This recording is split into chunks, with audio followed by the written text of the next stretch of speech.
All right, and next up.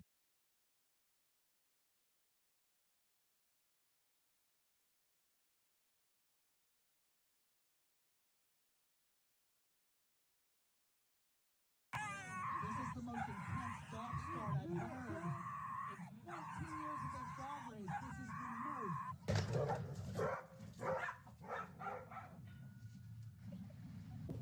So do you want to go outside?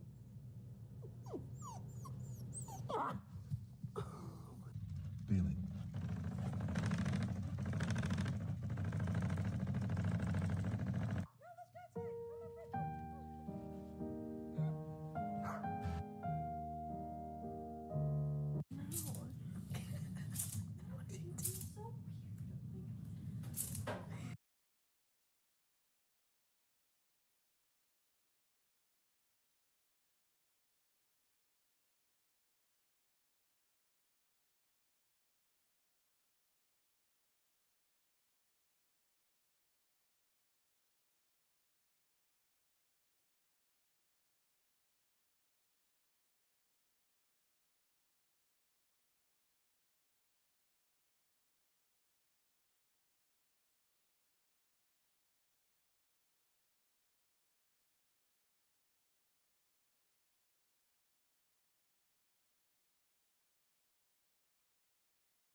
When emergency strikes, first responders need their critical technology to move as fast as they do.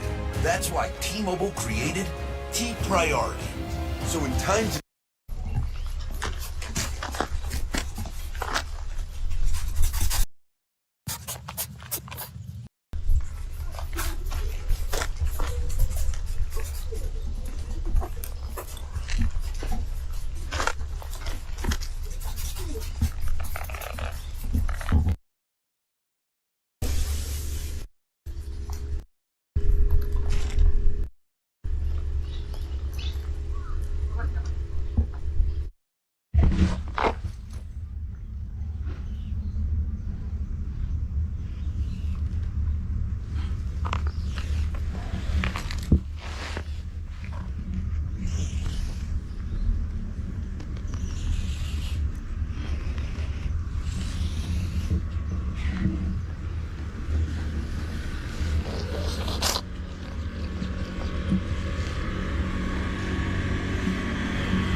The ending of this game leaves us all hanging on whether or not Stray finally got the reunion we were all waiting for. But by piecing together a few clues, as you'll soon see, the answer is actually pretty cool and there is reason for hope. From the control room at the end of the game, we can see the entire city. When Stray first enters the city, it's down here. We can tell this because as you enter, if you look across, you can see the elevator. And if you walk down the street a bit and turn around and look up at the wall, above the entrance are these windows, which have very distinct weather staining, which you can see from up here as well. Stray then makes their way through the city, ultimately along the street. But where is Stray's group? If we look carefully and do some math, pause the video.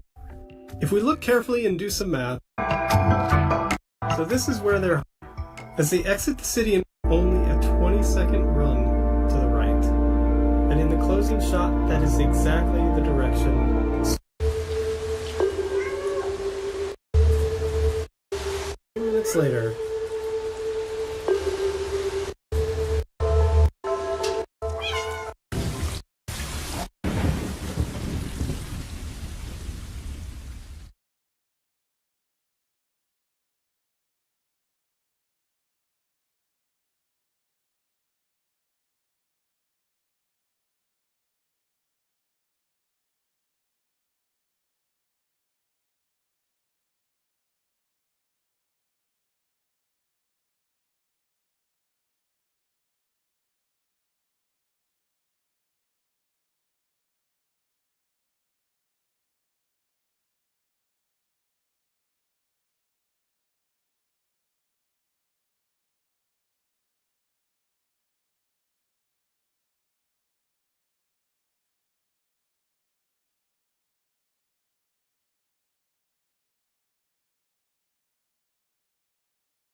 Hey there! Iconic Digital Circus character Orange Talking Fish here, welcoming you to the amazing Digital Circus The Last Act screening, where you will be watching episode 8 and the grand finale episode 9 in an amazing movie-length experience. If you have not watched the rest of the episodes, then you've got like 30 seconds to catch up, so get on it.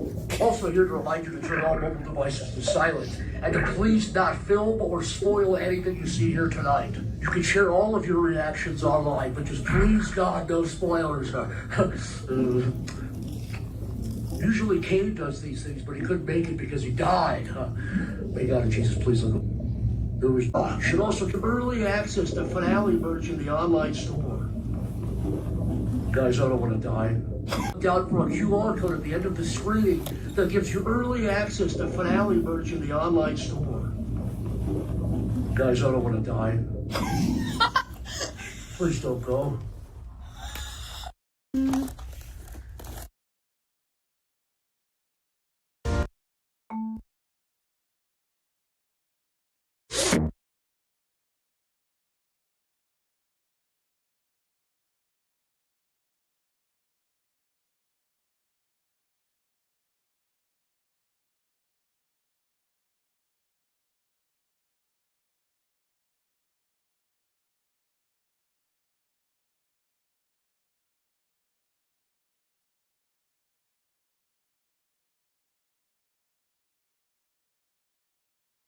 Bertolli, made with fresh cream and aged Parmesan.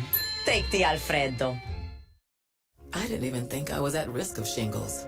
I was wrong. Talk to your doctor today.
Look at my happy guy. Oh, just a happy.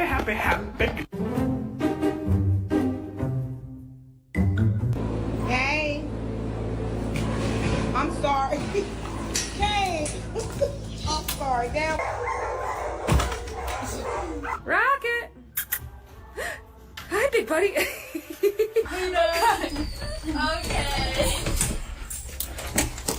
Come here, buddy. Oh.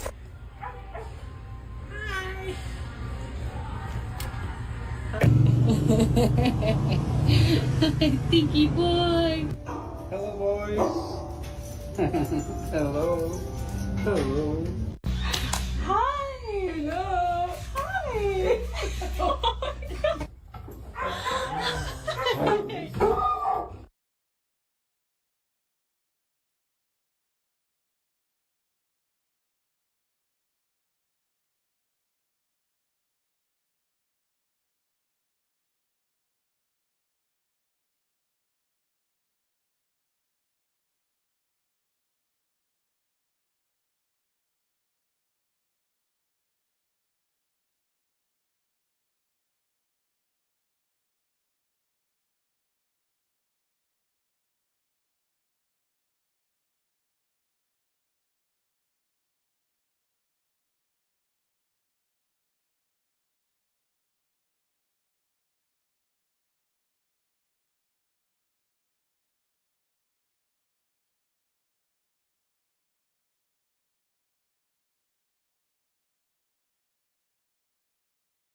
Fit everyone in with iPhone 17 Pro.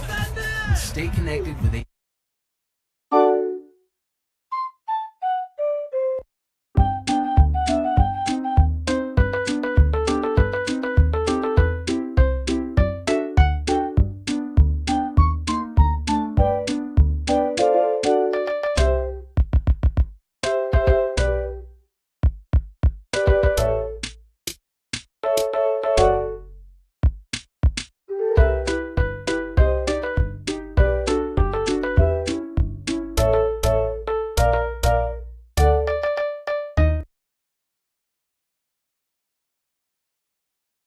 She still saw herself as the victim.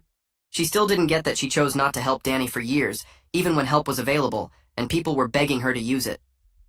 I put my headphones on and turned my music up loud so I wouldn't have to hear any more of her conversation. Our next family session happened on a Thursday afternoon. Atticus sat across from my mother with a folder in his lap and told her he wanted to talk about something specific. He said he'd been hearing her describe herself as a victim of an unfair system, and he thought it was time to address that directly. My mother shifted in her seat and crossed her arms. Atticus opened the folder and pulled out papers. He walked through examples one by one. The behavioral therapy clinic that was 15 minutes from our house and fully covered by Danny's insurance. The developmental pediatrician appointment she canceled repeatedly. The school emails offering free resources and support groups. The disability payments she received every month that were meant for Danny's care. He laid each piece of paper on the coffee table between them. My mother's face got red, but she stayed quiet. Atticus asked her to explain how these were examples of the system failing her rather than her failing to use available help. She didn't answer right away. My mother finally said the therapy place was too far and too expensive. Atticus picked up one of the papers and showed it to her. He said the clinic was 14.6 miles from our house according to the address on file. He showed her another paper with insurance records proving every session would have cost her $0 out of pocket. He asked her directly what her explanation was now. My mother stared at the papers on the table. She opened her mouth like she was going to say something, but nothing came out. She just sat there looking at the floor while Atticus waited. The silence stretched out for what felt like forever. Danny fidgeted next to me on the couch. I could hear the clock on the wall ticking. My mother never answered the question. A few days later, my mother got a phone call from Hudson Meyer. I was in the kitchen when she answered, and I heard her side of the conversation. She was polite and said yes a lot and told him that was very kind of him. When she hung up, she seemed annoyed. I asked who it was, and she said it was that father from her parenting class. Hudson had called to check on how our family was doing. He told my mother his son was doing really well with proper therapy and support. He offered to connect her with other parents of autistic kids who could help her actually understand what Danny needed, instead of just going through the motions to satisfy the court. He said he knew some really good people who'd been through similar situations and come out the other side as better parents. My mother told me later that afternoon she wasn't interested in Hudson's offer. She said she didn't need other parents judging her choices and telling her what to do. She said everyone acted like they knew better than her about her own son. I sat there listening to her, and something clicked in my head. She still saw herself as the victim. She still thought she was persecuted by people who didn't understand. She didn't see herself as someone who failed her kids for years and got caught. She saw herself as someone being unfairly criticized and forced to comply with unreasonable demands. Nothing had actually changed in how she viewed the situation. She was just doing what she had to do to get people off her back. Danny's 13th birthday came in early October. For the first time ever, we planned a real party with friends coming over. My mother bought decorations and a cake. Danny invited 3 kids from the school, including Aries from his social skills group. I helped set up the living room with streamers and balloons. The whole time I kept waiting for something to go wrong. I kept expecting Danny to get overwhelmed or upset, but he didn't. When his friends arrived, he greeted them at the door and showed them his room. They played video games and looked at his LEGO sets. Danny used the strategies Graciela taught him for managing excitement. When he started feeling too stimulated, he excused himself and went to his room for 5 minutes to calm down. Then he came back and rejoined the group. Nobody even noticed. It was just a normal birthday party with normal kid stuff happening. I stood in the doorway watching Danny blow out the candles on his cake. His friends sang happy birthday, and Danny laughed when Aries made a joke about making a wish for 1,000,000 LEGOS. I felt happy seeing him like this, but I also felt this heavy sadness sitting in my chest. I kept thinking about all the years he could have been like this, all the birthdays we didn't have parties because my mother said Danny couldn't handle it, All the times he hit me or broke things because nobody taught him better ways to handle his feelings. He was capable of this the whole time. He just needed someone to actually help him instead of making excuses. My mother had stolen years from both of us by refusing to do what she was supposed to do. The next day, my mother posted pictures from Danny's party on Facebook. I saw them when I was scrolling on my phone. She'd written a long caption about how proud she was of her special boy. She talked about how hard she worked to support him and help him thrive. She used phrases like devoted mother and tireless advocate. She made it sound like she was the reason Danny was doing well. She made it sound like she'd been fighting for him all along.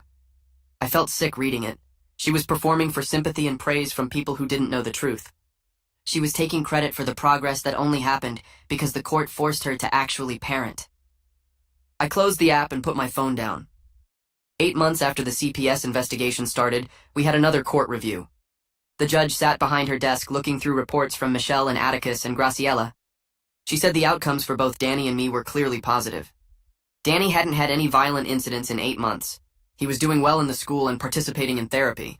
I was doing better too, according to what I'd told my therapist. The judge looked at my mother and asked her a direct question. She asked if my mother understood why the interventions were necessary. My mother gave an answer that sounded like she'd practiced it. She said she recognized the need for professional support and understood that structure and consistency were important for Danny's development. She said she was grateful for the resources that had been provided. It sounded right, but it didn't sound real. The judge didn't look convinced by my mother's answer. She said the words were good, but she had concerns about genuine understanding versus compliance. But she also acknowledged that my mother had followed every court order consistently for 8 months. She said the outcomes for the children were what mattered most, and those outcomes were positive. She reduced the monitoring to quarterly check-ins instead of monthly, but she kept the therapy requirement in place indefinitely. She said Danny would continue seeing Graciela, and our family would continue seeing Atticus every other week. My mother nodded and said she understood. The judge dismissed us and we left the courthouse. In the parking lot, my mother was in a surprisingly good mood. She smiled and said she was glad that was over. She said the judge obviously recognized she was doing her best all along. She said the reduced monitoring proved she wasn't as bad as everyone had been saying. I unlocked the car and got in without responding. My mother kept talking as we drove home. She said it was nice to finally be vindicated after all these months of being treated like a criminal. She said she knew all along that if she just did what they asked, they'd eventually see she was a good mother. I turned up the radio and stared out the window. She still didn't get it. She probably never would. I don't argue with my mother because I've learned in therapy that she will never fully accept what she did wrong.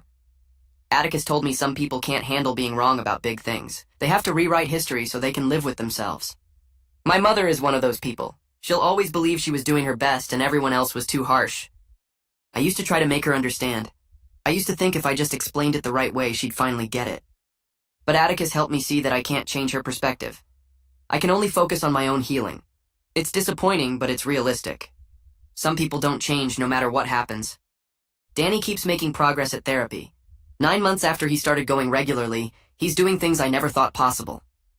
Graciela calls me into a session one afternoon to show me something. She takes me to the group room where Danny is sitting with 3 other kids around his age. One of them is new to the program. The kid looks scared and keeps his arms crossed tight. Danny is talking to him in this calm, patient voice. He's explaining how the feelings chart works and showing the kid the different coping strategies they learn. The new kid asks if therapy actually helps. Danny tells him it changed everything for him. He says he used to hit people when he got upset, but now he knows better ways to handle big feelings. Graciela pulls me aside after and says Danny has natural empathy and leadership skills that were hidden under years of bad management. She says when kids have proper boundaries and support, their real personality can finally show through. Watching Danny help that scared kid made me realize how much he's grown. The violence wasn't who he really was. It was just what he learned when nobody taught him anything else. I start thinking about college more seriously. I'm 16 now and only have 2 more years before I graduate. I need to figure out what I want to study. One night I'm lying in bed scrolling through college websites and something clicks. I want to study something related to child welfare or special education advocacy.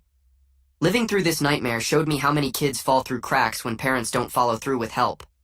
How many kids like Danny never get the therapy they need because their parents make excuses?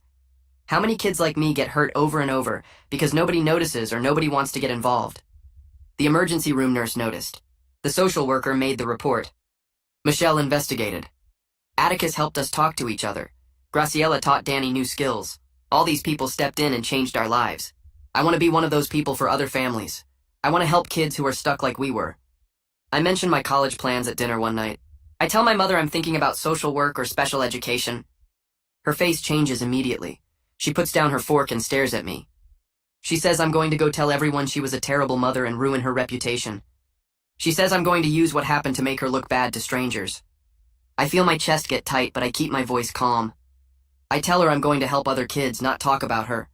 I say there are families out there struggling right now who need support and resources. She doesn't listen.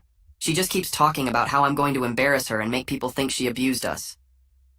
Danny looks uncomfortable and excuses himself from the table.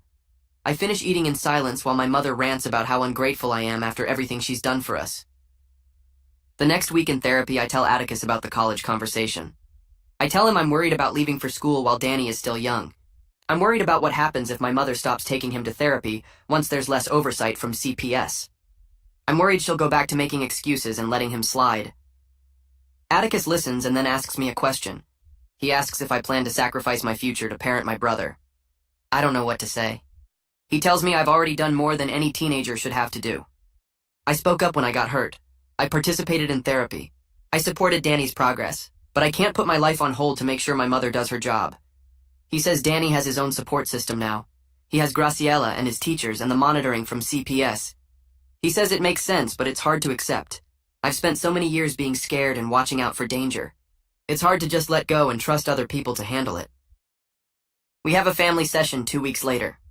Atticus asks Danny how he feels about me going to college eventually. I expect Danny to say he'll miss me or ask me not to go. Instead, he surprises me completely. He says he wants me to go to college. He says he'll keep going to therapy because he likes who he is now. He looks right at me and says he doesn't want to go back to being the kid who hurt people. He says therapy taught him how to be someone he actually likes. Hearing him say that makes my throat tight. I never thought Danny understood how bad things were before. I never thought he'd remember or care. But he does understand. He knows he was hurting me and he knows things are better now. He wants to keep the progress he's made. That means more to me than anything my mother could say. Michelle does her quarterly check-in 3 months after the monitoring got reduced. She interviews each of us separately and checks Danny's therapy attendance records. She looks through the school reports and talks to Graciela on the phone. Then she writes up her report for the court. She tells us the family situation remains stable. Danny is continuing therapy and hasn't had any violent incidents in 10 months. The children are safe and doing well. But she notes ongoing concerns about my mother's attitude. She writes that my mother still shows resistance to accepting full responsibility for the neglect. She writes that my mother complies with requirements, but frames herself as a victim of an unfair system. The judge reads the report and decides to keep the quarterly monitoring in place. My mother is annoyed, but she doesn't argue. She knows arguing will just make things worse. Danny's special education teacher sends home his progress report in May. I read it at the kitchen table while my mother makes dinner. The report shows Danny is now performing at grade level in most subjects. His reading comprehension improved 2 full levels this year. His math scores are above average. His behavior ratings are excellent. The teacher wrote a note at the bottom saying Danny has been nominated for a student leadership role next year. She wrote that proper support made all the difference for him.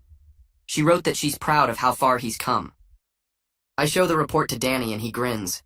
He's proud of himself. He should be proud. He worked hard to get here. My mother reads the report and her reaction makes me want to scream. She says this proves she was right all along to protect Danny from people who didn't understand him. She says if she'd listened to everyone criticizing her parenting, Danny wouldn't be doing this well. She completely misses that his success came from the very interventions she fought against. She completely misses that he's thriving because of therapy and structure and boundaries, all the things she refused to provide. I've stopped trying to correct her version of history. She's going to believe what she wants to believe. Nothing I say will change that. The acceptance letter from the state university arrives in June. I open it at the mailbox and my hands shake reading the words. I got in. They're offering me a scholarship that covers most of the tuition. The social work program accepted me. I'm actually going to college. I run inside to tell Danny. He's in his room building something with LEGOS. I show him the letter and he jumps up and hugs me.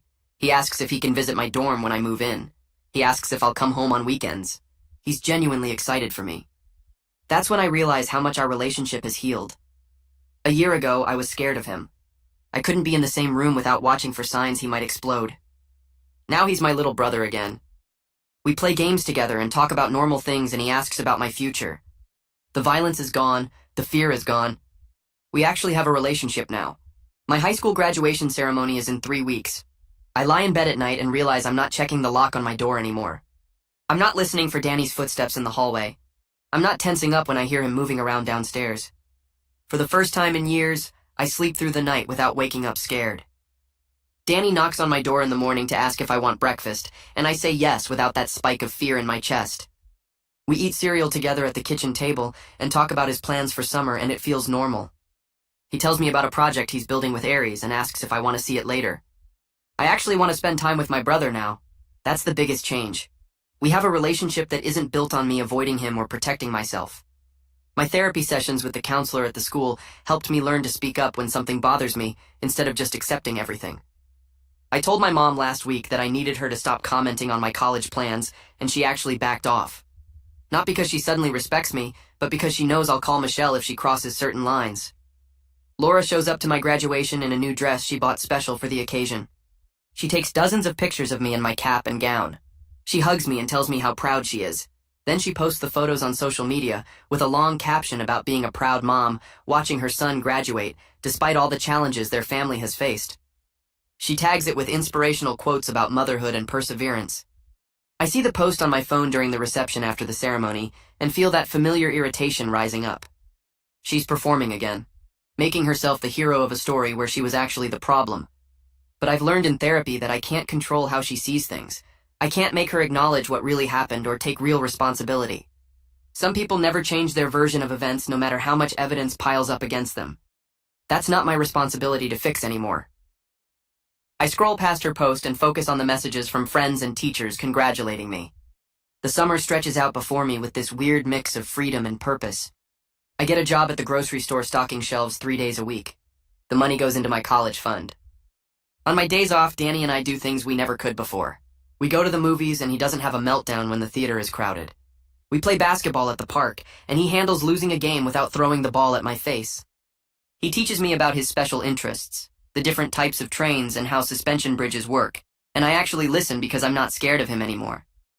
He shows me the project he's building with Ares, this huge Lego city with a working monorail system, and his face lights up explaining how all the pieces connect. We get ice cream after and sit on the bench outside talking about nothing important. These are the normal brother things I thought we'd never have. The violence and fear that defined our relationship for so many years is just gone. Danny learned he could be different, and he chose to stay different. Graciela calls my mom in for a progress meeting in July. I go along because I'm curious about the official assessment. Graciela pulls up Danny's charts and shows us the behavior tracking from the past 10 months. 0 incidents of violence, 0 aggressive outbursts at the school or home. His communication scores improved dramatically. His social skills ratings went from below average to above average. She tells my mom this is some of the best progress she's seen in her entire career working with kids. She explains that Danny's case proves what proper intervention can achieve when families commit to the process. Laura nods along, but her face has that blank look she gets when people compliment the very things she fought against. Graciela says Danny's success came from consistent therapy, clear boundaries at home, and his own hard work learning new skills. My mom thanks her politely but doesn't really engage with what Graciela is saying. On the drive home, Laura mentions that Danny was always going to improve eventually, because that's just how development works. She completely misses that his improvement came from the interventions she resisted for years. Michelle schedules her final check-in before I leave for college. She comes to the house in early August and interviews each of us separately like always. She asks Danny about school and therapy and his friends. She asks my mom about maintaining the behavioral strategies at home. Then she pulls me aside and asks how I'm really doing. I tell her honestly that things are good. Danny is stable. He goes to therapy every week without complaint. His grades are solid. He has friends now. I feel safe at home. Michelle writes everything down in her report. Then she looks up at me and says something that catches me off guard. She tells me I should be proud of myself for speaking up that day at the hospital. She says my honesty saved both me and Danny. A lot of kids in my situation stay quiet because they're scared, or they've been taught that family problems stay private. But I told the truth when it mattered, and that changed everything. She says Danny got the help he desperately needed, and I got to stop living in fear. That's because I was brave enough to answer the nurse's questions honestly. Her words sit heavy in my chest because I never thought of it that way. I just told the truth about my broken nose. But she's right that truth started everything that came after. I ask Michelle what happens if my mom stops taking Danny to therapy once I'm gone, and the oversight ends. She knows I'm worried about leaving Danny alone with Laura. Michelle explains that the school is now trained to watch for warning signs. Danny's teachers know his history and his needs. They'll notice if he starts regressing. CPS will always be a resource if problems come up again. But she says the best protection is Danny's own investment in his progress. He likes who he is now. He told Graciela in therapy that he doesn't want to go back to being the kid who hurt people. He's proud of his friends and his achievements at the school. That internal motivation is stronger than any external monitoring. Michelle says I did my part by speaking up. Now Danny has the tools and support he needs. I have to trust that he'll use them. It's hard to accept, but I know she's right. I can't sacrifice my future to parent my brother. Laura finishes her final required family therapy session in mid-August. Atticus schedules it as a wrap-up meeting to review progress and close our case. We all sit in his office for the last time. Atticus goes through his notes from the past year. He talks about how far Danny has come with proper support. He mentions my growth in learning to advocate for myself. Then he addresses my mom directly. He tells her he hopes she's internalized the lessons about structure and boundaries. He says Danny's success proves that consistent expectations and proper intervention work. He asks if she plans to maintain the strategies even without court oversight. Laura assures him she understands everything now. She says she'll keep taking Danny to therapy and following through with the behavioral plans. Her voice sounds sincere, but I see that familiar look in her eyes. That dismissiveness that never really went away. She's saying what Atticus wants to hear just like she did to pass the parenting classes. She doesn't actually believe she did anything wrong. She still thinks everyone overreacted and she was just a struggling mom doing her best. Atticus seems to notice too because he pauses before closing his folder. But there's nothing more he can do. The court requirements are met. Our case is officially closed. My college dorm room is on the 3rd floor of a building that smells like cleaning products and new carpet. I move in on a Saturday in late August. Danny helps me carry boxes up the stairs. He's careful with my stuff and asks where I want everything placed. My roommate hasn't arrived yet, so we have time to organize without rushing. Danny unpacks my books and arranges them on the shelf by size. He helps me make the bed and hangs my calendar on the wall. When everything is done, we sit on the edge of the bed and he gets quiet. I ask if he's okay and he nods. He says he's proud of himself for managing his emotions today. Saying goodbye is hard, but he's not having a meltdown or hitting anything.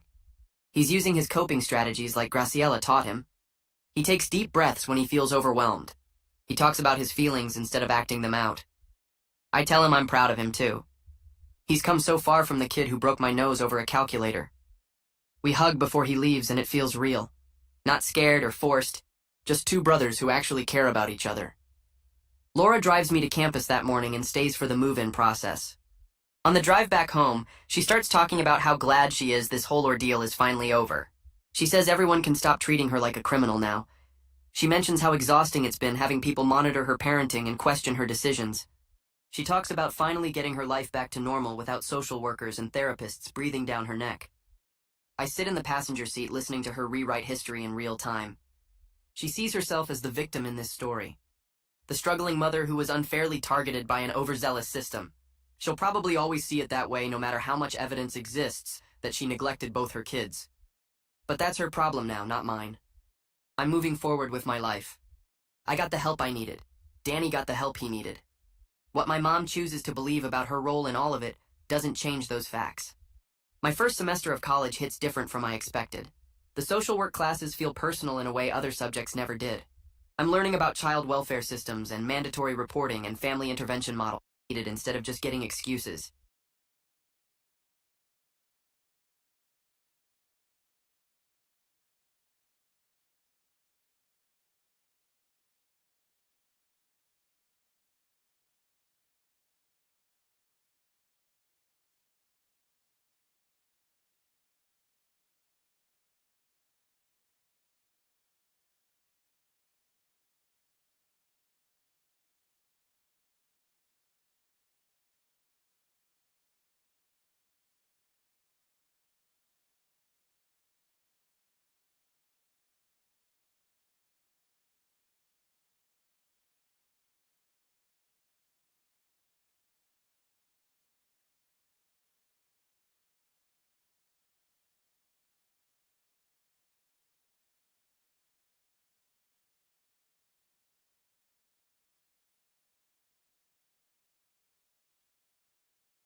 My coworker kept mocking my accent and calling it our inside joke until she did it in front of our boss. I was in the break room eating my lunch when Anna walked in with 2 other people from our floor. She saw me at the table and her face lit up like she had just found her favorite toy. "Konnichiwa," she said, and bowed with her hands pressed together. I stared at her like a fish out of water and said, "I'm Korean." Anna waved her hand like I had just told her something completely irrelevant. "Same thing. You all look the same to me." She laughed and looked at the others to make sure they were laughing too. They were. "And you all sound the same too. Like this." She made her voice high and tight and choppy. "Oh, hello everyone, I am Irene and I like to eat rice for lunch. Please excuse me while I do my work very hardu." She bowed again after every few words, squinting her eyes into slits with her fingers. The others laughed harder. I kept my voice steady even though I wanted to throw my fork at her head. "That's not what I sound like." Yes it is. That's literally exactly what you sound like." Anna sat down across from me like we were friends having a normal conversation. "On the client call this morning you were like," and she did it again. "Oh yes, Mr. Client, we will have the report ready for you by Friday." It's so cute, honestly. Like a little anime character. "Anna, I was born in California. I don't have an accent." Anna tilted her head and pursed her lips like I had just said something adorable. "Irene, babe, you definitely have an accent. It's not a bad thing. I literally love Asian culture. I watch K-dramas all the time. I'm like obsessed with BTS. I'm basically more Korean than you are." She looked at the others. "Right? I'm like an honorary Korean at this point. I couldn't believe I was dealing with this BS in the middle of the day. You just said konnichiwa, that's Japanese." "Oh my god, who cares, it's all the same." Anna rolled her eyes. "This is what I mean. You people are so sensitive about everything. I'm literally complimenting you. The accent is cute. You should be thanking me for noticing." I looked at the other 2 people standing behind her. One of them was looking at the floor. The other was looking at her phone. Neither of them said anything. "Can you just stop doing the voice thing?" I said. "It's not funny." Anna's face changed into something that almost looked like sympathy. Almost. "Irene, sweetie. It's just a joke. It's like our inside joke." She reached across the table and put her hand on mine like she was comforting a child. "You know I love you, right? I'm not racist. I literally dated a Korean guy in college. Well, I think he was Korean. He might have been Chinese. Whatever. The point is, I'm basically an ally." She squeezed my hand. "You need to learn to laugh at yourself. That's your problem. You take everything so seriously. It's like a cultural thing, I think. You guys are so focused on work and success that you forget how to have fun." She turned to the others. "Okay, so anyway, like I was saying, on the call this morning she was talking to the client and she did it again right there with her hand still on mine, and everyone laughed louder this time because I had tried to say something and she had made me look crazy for it. Because now they all had permission to laugh. That's when the door opened. Anna didn't notice at first. She was still doing the voice, still bowing, still pulling her eyes into slits. "Anna." The voice came from the doorway. Our boss Dimitri was standing there holding a coffee mug. His face was completely still. Anna's head snapped toward him. Her hands dropped from her eyes. "Oh, hi, Mr. Sterling. We were just joking around. Irene knows I'm kidding. Right, Irene? Tell him you know I'm kidding." I didn't say anything. I couldn't think of a single word. Dimitri looked at her for a long moment. Then he looked at me. Then he walked to the coffee machine and filled his mug in complete silence. No one dared say a word. The only sound was the coffee pouring. When he was done, he walked out without saying anything. I didn't know if that was a good thing or a bad thing, though I found out 3 days later when I saw Anna walk past my desk with a cardboard box full of her things. Picture frames, a mug, her little succulent she kept by her monitor. She didn't look at me. I didn't look at her. 20 minutes later, my phone buzzed. A text from her number. "I got fired because of you. You just stood there when I asked you to defend me. This isn't over." I didn't report her. I didn't ask for any of this. The boss just walked in at the wrong moment. But Anna had already decided whose fault it was. I read her text again that night. This isn't over. I wanted to believe she was just angry, that she would calm down and move on and find another job and forget I existed. But Anna wasn't the type to let things go. She was the type to make sure you regretted crossing her. And right now she had me at the top of her list. I walked into the office the next morning and someone hip-checked me so hard my coffee spilled down the front of my shirt. I looked up and it was a woman named Gwen, who I had eaten lunch with maybe a dozen times. She looked at the coffee dripping down my blouse and said, "Oh my god, I'm so sorry. I didn't see you there. You're just so quiet, you know? Like a little mouse. Or I guess I should say like a little..." She stopped herself and smiled. "Never mind. Wouldn't want to get fired for making a joke." I stood there with hot coffee soaking through my shirt and watched her walk away laughing. A few people nearby saw the whole thing. None of them said anything. One of them smirked. I went to the bathroom to clean myself up, and when I came back there was a sticky note on my keyboard. It said snitch in black marker. I crumpled it up and threw it in the trash and tried to focus on my work. but I couldn't stop thinking about the way Gwen had looked at me. Like I was nothing. Like I was less than nothing. Like I was something she had stepped in and was trying to scrape off her shoe. An hour later, I walked to the printer to pick up some documents and heard my name. Except they weren't calling me. They were talking about me. I stopped around the corner and listened. She's been here less than a year and she already got someone fired. It was a guy's voice. Stan. I had helped him with a presentation last month. Anna told me she's done this before at her last job. Like she targets people and waits for the perfect moment to destroy them. That's insane. A woman's voice. I didn't recognize it. I know. And apparently she's sleeping with Sterling. That's why he believed her over Anna. That's why Anna got fired so fast with no investigation or anything. Wait, are you serious? The woman gasped like she was getting the hottest gossip in town. Dead serious. Why else would he fire someone on the spot for making a joke? Use your head. Anna didn't even get a warning. She just got walked out like a criminal. Because little Miss Diversity Hire over there batted her eyes and Sterling came running. I stepped around the corner. Stan saw me and didn't even have the decency to look embarrassed. He just raised his eyebrows like I was the one who had done something wrong. I'm not sleeping with anyone, I said. My voice was steady, but my hands were shaking. And I didn't get Anna fired. She got herself fired. Stan crossed his arms. That's not what I heard. Then you heard wrong. He laughed in my face. Sure, whatever you say. He looked at the woman next to him and talked to her like I was completely invisible. This is what Anna was talking about. She plays innocent, but she knows exactly what she's doing. They walked away, and I stood there holding my documents feeling like I had just been punched in the stomach. At lunch I tried to eat at my desk, but I couldn't focus. I kept thinking about what Stan said. Sleeping with Sterling. Where did that even come from? How was I supposed to fight something like that? I decided I needed to talk to someone. Anyone. So I went to the break room hoping to find a friendly face. Instead, I found Gwen.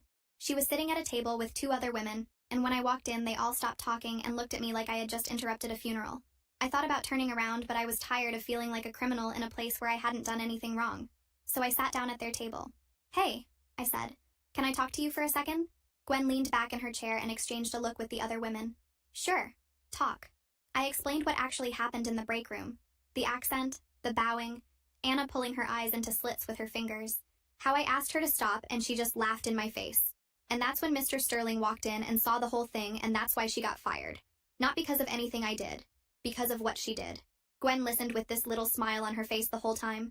When I finished, she tilted her head and said, Okay, but why didn't you say something before? If it was so bad, why did you just let her do it for months? I did say something. That day. Right before. But why that day? Gwen leaned forward.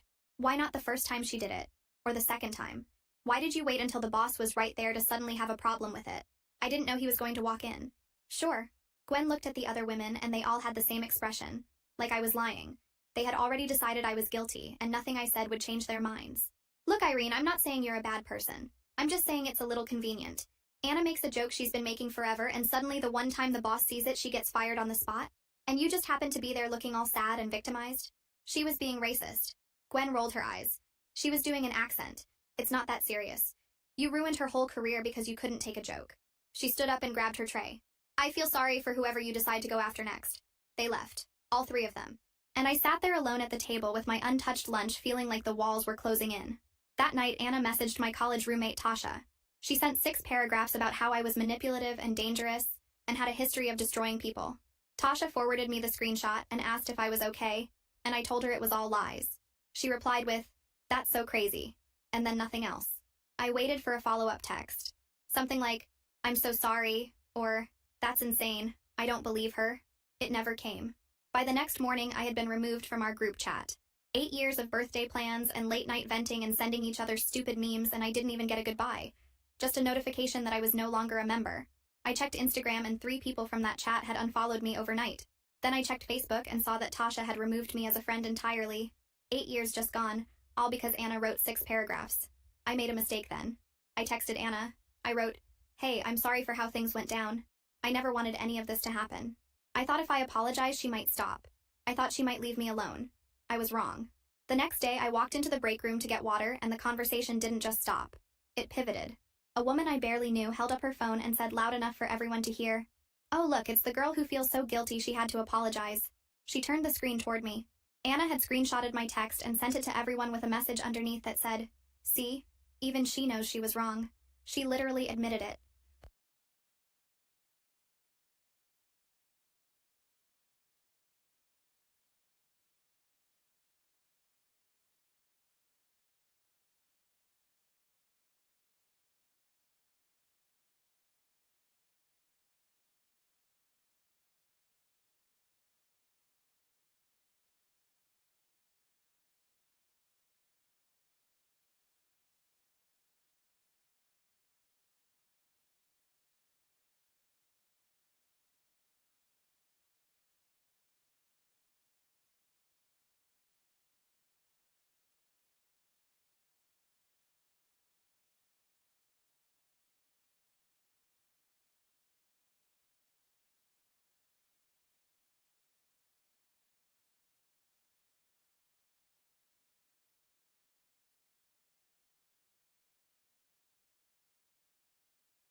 but I'm still the one without a job.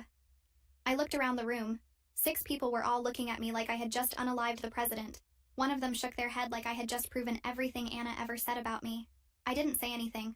I just turned around and walked back to my desk and sat there staring at my computer screen without seeing anything on it. After a meeting that afternoon, Dimitri asked me to stay behind. Everyone else filed out, and he closed the door, and I thought for a second that maybe I was in trouble too. Maybe Anna had gotten to him somehow. Maybe he had changed his mind about what he saw. But then he looked at me, and his face wasn't angry. It was concerned. "Something's going on with you," he said. "You've been off all week. You flinch every time someone walks by your desk. You didn't say a single word in that meeting. Talk to me." I opened my mouth to say I was fine, everything was okay, and I just needed to get through this and it would blow over. But I couldn't get the words out. I was tired of people calling me a snitch and a diversity hire and a snake. Tired of watching my friendships disappear one notification at a time. So I told him everything. The sticky notes on my desk, Gwen spilling coffee on me on purpose, Stan telling people I was sleeping with him to get Anna fired, the way people stopped talking when I entered a room and started again the second I left, my college friends cutting me off, the screenshot of my apology being passed around like proof of a crime. I told him I didn't know how to make it stop because everything I tried just made it worse. He listened. He didn't interrupt or check his phone or glance at the door like he was waiting for me to finish so he could leave. He just let me talk until I ran out of words. When I was done, he was quiet for a moment. He leaned back in his chair and rubbed his jaw like he was thinking about something heavy. "She's doing this because of what I did," he said finally. "I fired her. Not you. I made that call. And you've been taking all the heat for it while I sat in my office not knowing any of this was happening." I didn't say anything. I couldn't. "That's on me," he said. "I should have checked in sooner. I should have realized she wasn't going to just disappear quietly." He looked at me and his voice got quieter. "You shouldn't have had to deal with this alone. And you're not going to anymore." "What does that mean?" "It means we're going to figure this out. Together. Okay?" I nodded. I didn't trust my voice. For the first time in a week, I felt like someone actually saw what was happening to me. I didn't feel invisible or crazy in that moment. Dimitri believed me. That should have felt like a win. But Anna had spent a week burning my life down while I was still figuring out what was happening. And she did all of that without stepping foot in the building. I didn't know what came next, but I knew that she was only just getting started. The next day, Dimitri called me into his office. He closed the door behind me and told me to sit down, and I braced myself for bad news. But when he sat across from me, his face wasn't worried. It was serious in a different way. Like he had been carrying something heavy and was finally ready to put it down. "I need you to know something," he said. "I probably shouldn't be telling you this, but I think you've earned the right to hear it." I waited. "Anna had 2 HR complaints before you. One for making fun of a coworker's weight. One for telling a black employee she was pretty for a dark-skinned girl. I felt like someone had just dumped ice water over my head. All this time. All this guilt I had been dragging around like a dead body. All those nights lying awake wondering if I had overreacted. Wondering if everyone was right about me. And Anna had been doing this to people for years. I wasn't special. I wasn't even unique. I was just the last in a long line of targets. She was already on her final warning when I walked into that break room," Dimitri continued. "I didn't fire her because of you, Irene. I fired her because she had burned through every chance this company was ever going to give her." My brain was still rearranging itself around this new information. Anna had made me feel like I had committed some unforgivable sin, like I had destroyed an innocent woman's life over a harmless joke. She had convinced half the office of the same thing, and the whole time she had a file thick enough to get her fired twice over. "I know this doesn't fix what's been happening to you," Dimitri said, "but I needed you to know the truth. You didn't do anything wrong. She did, and she's been doing it for a long time." I nodded. My throat felt tight and I didn't trust myself to speak. That night I left work around 7. Later than usual, but I had been trying to catch up on everything I had fallen behind on while my life was falling apart. The sun had already set, and the streetlights were buzzing to life as I pulled into the parking lot of my apartment complex. I grabbed my bag and got out of the car and started walking toward my building. I was almost at the front door when I noticed her. Anna was sitting on the bench outside my building. Anna was just sitting there with her legs crossed and her hands folded in her lap like she was waiting for a bus. I stopped walking. My keys were in my hand and I could feel my pulse in my throat. She looked up at me and smiled. "Hi, Irene. What are you doing here?" "Just wanted to see where you lived." She stood up slowly like she had all the time in the world. "Nice building. A little old, but it has character. I like the brick. Very cozy." She took a step toward me. "Unit 5A, right?" My cooter dropped. She knew my unit number. She had been watching long enough to figure out which apartment was mine. "You need to leave," I said. My voice came out steadier than I expected. "Or what?" Anna tilted her head. "You'll call the cops? And tell them what exactly? That I'm sitting on a public bench? That I happen to be in the same neighborhood as you?" She laughed. "Come on, Irene. You're smarter than that. This is harassment. This is a free country. She took another step closer. What are you gonna do? Call immigration? Oh wait. She put on that voice again. The high-pitched, choppy one. Huwu 911? Someone is sitting on a bench and it's scawing me very much. Please send Hup. She dropped the voice and smiled. That's what you sound like, by the way, in case you forgot. I don't have an accent. Sure you don't. She rolled her eyes. You know what's funny? I used to think you were just some quiet little nobody. The kind of person who fades into the background. Good at math, bad at English. The model minority who keeps her head down and does what she's told. She shook her head. But you're not, are you? You're the kind of person who destroys someone's entire life and then goes home and sleeps like a baby. I didn't destroy your life. You did that yourself. Her smile disappeared. Excuse me? You had 2 HR complaints before me. You were already on your last warning. I didn't get you fired, Anna. You got yourself fired. I was just standing there when it finally caught up to you. For a second, something changed in her expression. Surprise, maybe. Or anger. I couldn't tell which. But then the smile came back and it was worse than before. Colder. You know I've been doing a lot of thinking since I got fired. About what matters. About what I want. She looked at my building and then back at me. I don't have a job anymore, Irene. I don't have a reputation to protect. I don't have any reason to play nice or follow rules or care about consequences. Her eyes locked onto mine. But you do. You have so much to lose. Your job, your friends, your family. She smiled. How's your sister, by the way? Mia, right? She seems sweet. Very active on Instagram. Posts a lot of pictures of her apartment. You can practically see the address from some of those photos if you zoom in close enough. Every muscle in my body went rigid. Stay away from my sister. I'm not doing anything to your sister. I'm just saying she should be more careful about what she posts online. Dangerous world out there. Never know who's watching. Anna stepped back and smoothed down her jacket like we had just finished a pleasant conversation. Anyway, I should get going. Early morning tomorrow. Lots to do. She started walking away and then stopped and turned back to look at me. Oh, and Irene? You might want to start locking your car. I noticed you left it unlocked the other night. Anyone could just walk up and get inside, sit in your seat, touch your things, go through your glove compartment. She winked. Just looking out for you. That's what friends are for, right? She walked away into the darkness and I stood there frozen until I couldn't hear her footsteps anymore. Then I ran inside and locked my door and checked every window in my apartment twice. The next morning I told Dimitri everything. The bench outside my building. The fact that she knew my unit number. The threat about my sister. The comment about my car being unlocked. I told him word for word what she had said, and I watched his face transform as I spoke. The concern I had seen before hardened into something darker, something protective. She went to your home, he said. She went to where you live, and she threatened you. And my sister. She mentioned Mia by name. She said she's been looking at her Instagram. Dimitri stood up and walked to the window. He stood there for a long moment with his hands in his pockets staring out at nothing. When he turned around, his jaw was tight. This isn't office drama anymore, Irene. This is criminal behavior. This is stalking and intimidation and harassment. Can I even prove any of it? She didn't technically do anything illegal. She was just sitting on a bench. She told you she knew which unit you lived in. She mentioned your sister by name. She said she'd been in your car. His voice was getting louder. That's not just sitting on a bench. That's psychological terrorism. I know, but proving it is different than knowing it. He sat back down across from me. We're documenting everything. Every word she said. Every time she shows up. Every single thing she does. We're building a file so thick that HR can't ignore it, and if they try, we're going to the police. That night he stayed late with me. We sat in his office with the door closed and the rest of the floor empty, and I wrote down everything I could remember. He helped me organize it into a timeline and put it in a folder and told me we would take it to HR first thing in the morning. At some point, I looked up and realized it was almost 10. The cleaning crew had come and gone hours ago. We were completely alone. You don't have to do all this, I said. Stay this late. Help me build a case. This isn't your problem. He looked at me like I had just offered him a glass of poison. I fired her. She's doing this because of my decision. You think I'm going to go home and watch TV while she shows up at your apartment making threats? Most people would.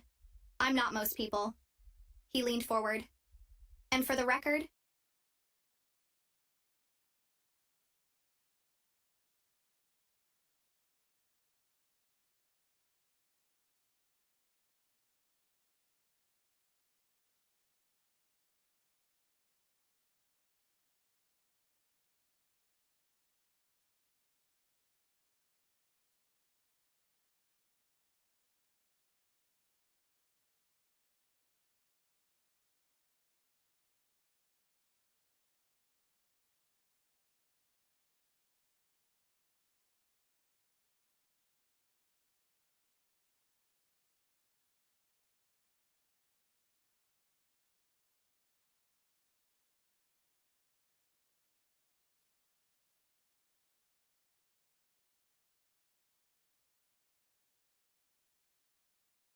She's trying to destroy your life, Irene.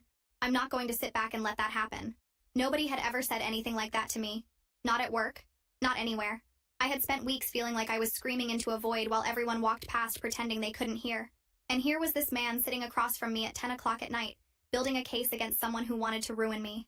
Thank you, I said. The words felt inadequate, but they were all I had. Don't thank me. Just let me help. Then my phone rang. My sister Mia, the person I talked to more than anyone else on the planet. I picked up hoping to hear her usual chaos. Roommate drama, work complaints, some guy who texted her back too slowly. Instead, her voice was shaking. Irene, who's Anna? Everything inside me went cold. What did she say to you? Some woman just messaged me on Instagram. She said you ruined her life and that you're manipulative and dangerous and... Her voice cracked. She said you're going to get what's coming to you. She said she knows where I live, Irene. She said she's been watching. Who the hell is this person? Anna had done exactly what she said she would do. She had reached into my personal life and wrapped her fingers around someone I loved and squeezed. Everything she told you is a lie, I said. All of it. She got fired because she was being racist to me at work and my boss saw it. She's been harassing me ever since because she needs someone to blame. She sent me like 15 messages, screenshots, voice notes. She said I should be careful because dangerous people attract dangerous situations. Irene, I'm scared. Block her. Right now. Don't respond to anything else she sends. Don't engage at all. Should I call the police? I'm handling it. Just block her and call me if she contacts you again. When I hung up, Dimitri was watching me with an expression I couldn't quite read. She messaged your sister? 15 times, apparently. Told her she knows where she lives. Told her to be careful. His hands curled into fists on top of his desk. Screw HR. We're going straight to the police first thing tomorrow. I went home that night and locked every door and window. I didn't sleep much that night. Every noise outside my window made me jump. Every car that drove past made my heart race. Anna wanted me to feel scared and hunted and alone, and it was working. The restraining order was supposed to fix things. For 2 weeks, I let myself believe it had. No sightings, no messages, no Anna. Just quiet. But she wasn't gone. She was waiting. And when she came back, she wasn't playing games anymore. She wanted blood. Mine. His. She didn't care whose as long as someone was bleeding. We filed the restraining order the next morning. Dimitri came with me to the police station and sat next to me while I filled out the paperwork and answered questions and showed them the screenshots of Anna's messages to my sister. The officer said it would take a few days to process, but once it went through, Anna wouldn't be allowed within 500 feet of me or my home or my workplace. He said most people backed off once they got served. He said I should feel safe. I wanted to believe him, especially because 3 weeks went by and nothing happened. No Anna at my apartment, no threats to Mia, no sticky notes on my desk or whispers behind my back, or coworkers treating me like I had a disease. The restraining order went through and Anna got served and the world kept spinning, and for the first time since this nightmare started, I felt like maybe I could actually breathe again. Dimitri and I started having lunch together. Not planned or scheduled or anything official. He would just stop by my desk around noon and ask if I was hungry, and we would walk to the sandwich place around the corner, or grab something from the cafeteria and eat in his office with the door closed. At first, we only talked about work. The upcoming presentation to leadership, project deadlines, budget meetings, safe things, professional things. But after a while, we started talking about other things. He told me about his divorce that happened 3 years ago. He said he and his wife grew apart slowly, and then all at once, and by the end, they were just two strangers who happened to share a mortgage. He said he threw himself into work after that because it was easier than going home to an empty apartment. He looked like someone who believed they failed at life. I told him that wasn't failure. That was just life happening the way it sometimes does. He looked at me for a long moment after I said that, and neither of us said anything, but something changed between us. Something I didn't have a name for yet. Another time, I told him about my dad leaving when I was 12. I told him that my mom really struggled after that, both mentally and physically. She worked 3 jobs to keep me and Mia fed and clothed, and then would cry until she couldn't cry anymore. I put myself through college on scholarships and stubbornness and 4 hours of sleep a night. I had spent my whole life trying to be invisible because invisible people don't become targets. He said that was the saddest thing anyone had ever told him. I said it wasn't sad, it was just true. He shook his head. That's exactly why it's sad. We somehow even started texting after work. It was little things at first, like articles he thought I would find interesting. A photo of the sunset from his balcony. Complaints about his neighbor's dog that barked at 3 in the morning every night without fail. I caught myself reaching for my phone every time it buzzed, hoping it was him. Caught myself smiling at my screen alone in my apartment like a teenager with a crush. Caught myself thinking about him at odd hours, when I should have been thinking about literally anything else. One night, we both stayed late to work on the presentation to leadership I had to do, and was coming up fast. We were side by side in the conference room with empty coffee cups and laptop chargers tangled together, and the rest of the floor dark and silent. By the time we finished, it was almost 9, and we were the only 2 people left in the building. We walked out to the parking garage together. Our cars were on the same level, about 20 feet apart. We stopped in the space between them and stood there for a moment. Neither of us moved toward our own vehicle. "When this is over," he said quietly. "When Anna is completely out of your life and everything settles down, I want to take you somewhere." "Somewhere like where?" "I don't know yet. Somewhere that isn't this parking garage. Somewhere that isn't work." He paused. "Somewhere I can take you on an actual date without worrying about HR policies or people gossiping." I should have said something professional. Something about boundaries and workplace relationships and all the reasons this was complicated. But standing there in that empty garage with him looking at me like that, I didn't want to be professional. I didn't want to think about complications. "Okay," I said. He smiled. "Okay," he said back. We stood there for another moment just looking at each other. Then he nodded and walked to his car, and I walked to mine, and we drove away in opposite directions. I smiled the entire way home. My cheeks actually hurt from it by the time I pulled into my parking spot. For the first time in over a month, I felt like things might actually be okay. Anna was legally barred from coming near me. The office had stopped treating me like a villain. I had a presentation to nail and a career to rebuild, and a man who wanted to take me somewhere when all of this was over. I let myself believe the worst was behind me. I parked in my usual spot and grabbed my bag and got out of the car. The night was quiet. Cool. The kind of calm that makes you forget anything bad has ever happened to you. Then I saw her. Anna was standing across the street from my building. Just standing there under a street light with her arms at her sides. Not moving. Not approaching. Just watching me with that same smile from the break room. The one that made my skin crawl. She lifted one hand and waved. Slow and deliberate. Like we were old friends. Then she turned and walked away into the dark. I stood frozen next to my car until I couldn't see her anymore. Until the sound of her footsteps faded to nothing. Until my hand stopped shaking enough to pull out my phone and call Dimitri. "Hey," he answered. "You get home okay?" "She was here," I said. My voice came out hollow. "Anna." She was standing across the street, watching me. Silence. Then, "Go inside. Lock your door. I'm coming over." Anna waved at me from across the street just to prove that a piece of paper meant nothing to her. 3 weeks of silence, and I had let myself relax. But here she was again reminding me that she was still watching, still waiting. What came next was physical. What came next left marks.